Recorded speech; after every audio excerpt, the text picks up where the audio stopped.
Welcome back to AG Chelsea TV, your go-to home for the hottest and most exciting updates on the Blues. Don't forget to hit that subscribe button and turn on notifications so you never miss our latest content. Manchester United want to sign £58 million Chelsea player in January. Injuries have been a key reason behind Chelsea's struggles in recent years. Oftentimes, key players are sidelined and that ends up having a negative impact on the Blues' season. Romeo Lavia is someone who falls under that category. A phenomenal talent without a doubt, but someone who simply has not been able to remain fit for any consistent length of time.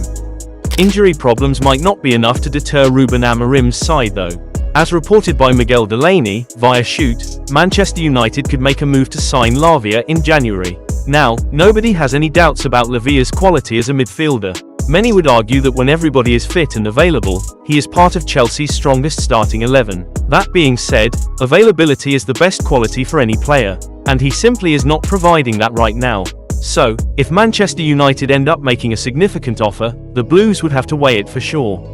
Since joining Chelsea in a £58 million deal from Southampton, Lavia has only featured 23 times for the Blues. He is currently out with another injury. Let's just hope that he is able to remain fit for a consistent length of time once he returns from this one.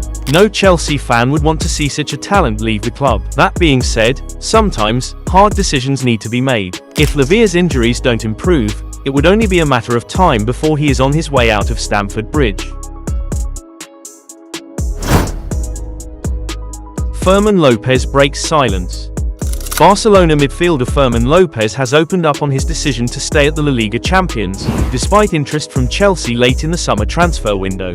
Speculation swirled around the 22-year-old during the final week of the window, with the Blues holding talks with the Catalan giants over the Spain international. The Blues made initial contact in late August regarding a move for the attacking midfielder, who was a key part of Hansi Flick's side last season, and discussions were held over submitting a £40 million bid. Barca has now revealed that Chelsea sent an informal £34.8 million offer to Barcelona's sporting director, Deco, who played for both clubs during his career, via email. However, he failed to respond, believing the offer was ridiculous. Deco is then thought to have told Lopez's entourage that the midfielder must come to the club and say he wants to leave, with rumours regarding Chelsea's interest in the player continuing to grow. The move never materialized, with Barcelona's asking price too high in the Blues' eyes.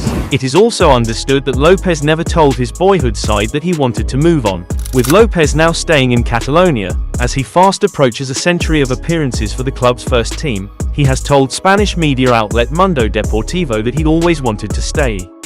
"Well, in the end, my priority has always been to be at Barca," he said. "I arrived when I was 12, it was my dream to be here, to be able to reach the first team. It's always a compliment when there's interest from other clubs, but the truth is, I always had the idea of staying at Barca and being able to succeed here. I've always fought to be here, to play for Barca. My goal is to stay here. You know, in football you never know and there are things that don't depend on you, but my priority has always been to stay at Barca."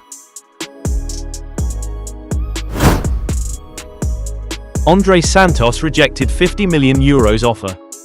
There was one major exit from Chelsea on deadline day as Nicolas Jackson got his wish to head to Bayern Munich. Initially, a loan with an option to buy deal had been agreed with the Bavarians, but the Blues cancelled that after Liam Delap's injury and called him back to London. The Bundesliga giants then showed their belief in the Senegalese striker's potential by agreeing a loan plus obligation to buy deal worth a total €80.5 million. Of course, that is a significant transfer fee. And let's admit it, it is more than what most Chelsea fans would have expected to get out of Jackson's exit. It is possible that he gets his finishing together at some point and becomes a world-class striker, but at this point, he is not one. On the other hand, there is another talent who had the chance to potentially leave Chelsea this summer, but he decided to stay put at Stamford Bridge. As reported by Eduardo Burgos, Santos rejected Al Qadsiya. They made an offer of €50 million to Chelsea.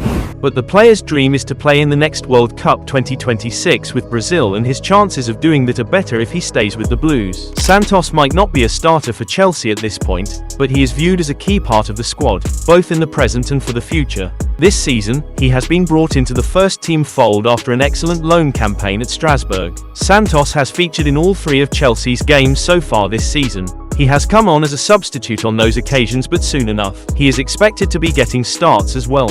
At this point in time, Chelsea should not even consider the idea of parting with Santos. His potential is too high, and at first, we need to figure out what his best role is and where he fits into this team. The Brazilian will also need some time to adjust to English football.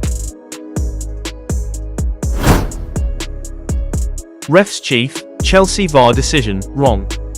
Premier League referees chief Howard Webb has said, guidance wasn't followed properly by the VAR when Fulham's Josh King had a goal disallowed at Chelsea on Saturday. King thought he had scored the first Premier League goal of his career to give Fulham the lead in the 21st minute, but the VAR, Michael Salisbury, sent referee Rob Jones to the pitchside monitor for a foul in the build-up by Rodrigo Muniz on Trevoh Chalobah. The decision led to widespread criticism, with Fulham boss Marco Silva describing the intervention as unbelievable. PGMOL acted swiftly and removed Salisbury from his VAR appointment for Sunday's game between Liverpool and Arsenal, and admitted a mistake had been made. It wasn't controversial, it was wrong, Webb said on the Premier League's VAR show. We've established some principles in terms of how we officiate in the Premier League and how we use VAR. They sit around a high threshold for penalising contact, it aids the flow and rhythm and tempo of the game. We've also established a high bar for intervention with VAR. In other words, if situations are not clearly wrong and the referee has made a call on the field, that call will stand, or at least should stand. And that's the message that we give to all of our VARs, particularly when we come to taking away goals that are so obviously such a crucial moment in the game. We should only be taking goals away when the evidence is very clear that that's the only thing we can do, and that's the guidance we give to our officials. In this situation, that guidance wasn't followed properly. There was a misjudgment by the officials involved in this situation about how that contact happened between Muniz and Chalobah. The officials got super focused on that contact without looking at the full context of how it happened. It happens when Muniz is in possession of the ball, controls the ball, turns naturally and brings his foot down onto Chalobah, who has moved his foot into a space which the Fulham player has the right to put his foot into in that normal way. So, a misjudgment by the officials. Raheem Sterling makes decision Chelsea fans won't like. Chelsea had a very busy transfer window, with a number of incoming and outgoing transfers. Now that the deadline is over, the final arrival list for the Blues includes notable names like Liam Delap, Jamie Gittins, João Pedro, Alejandro Garnacho, Joel Hatto, and Facundo Buonanotte. Additionally, the move for Estevao has also been completed, having been signed quite a while back. Meanwhile, Chelsea have also managed to raise some funds and create space through the permanent or loan exits involving several players, including Noni Madueke, George Petrovic, Kepa Arrizabalaga, Christopher Nkunku, João Felix, and Nicolas Jackson, among others. However, there are still a few players who missed their chance to move to new destinations this summer. Raheem Sterling certainly falls into that category. Despite it being pretty clear that the player does not feature in the club's plans for the future, a new team could not be found in time. That said, the transfer window is still open in some foreign leagues, in case the Englishman wants to move. On that note, the winger seems to have made up his mind on whether he will leave the Premier League to pursue his career elsewhere. According to the Standard, Sterling is not open to a move to Saudi Arabia, Turkey or the United States and will remain at Chelsea with an eye to an exit in January. Sterling was signed by Chelsea from Manchester City in 2022. Since then, he has gone on to appear in 81 matches for the Blues, scoring just 19 goals and providing 15 assists. Last season, the 30-year-old was sent on loan to Arsenal but failed to make any significant impact there either. Sterling has a contract running until 2027 and is one of the highest paid individuals at Chelsea, which remains a cause for concern as he can't even get on the bench these days. Chelsea considered a move for Ollie Watkins. Journalist Simon Phillips reports via Substack that Chelsea's board was scrambling around on deadline day looking for a potential new striker signing. He explains that the Blues considered an approach for Villa centre-forward Ollie Watkins during the final hours of the summer transfer window. However, they never made an official move for the 29-year-old England frontman.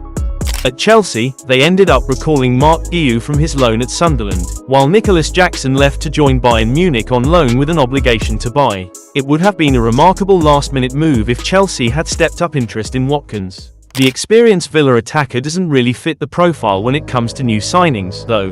In September 2024, Watkins was on Chelsea's transfer radar. While he's clearly been a quality operator in the Premier League for many years now, perhaps it's quite telling that he's never made that move to one of the elite teams in the division. Watkins, who turns 30 in December, is in the perfect place still with Villa. Even though Chelsea supporters are a bit mixed on the current centre-forward situation, we're fairly content. João Pedro has proven he can shine as the number 9 since joining from Brighton. As mentioned above, Guiu is back at the club to provide a different alternative.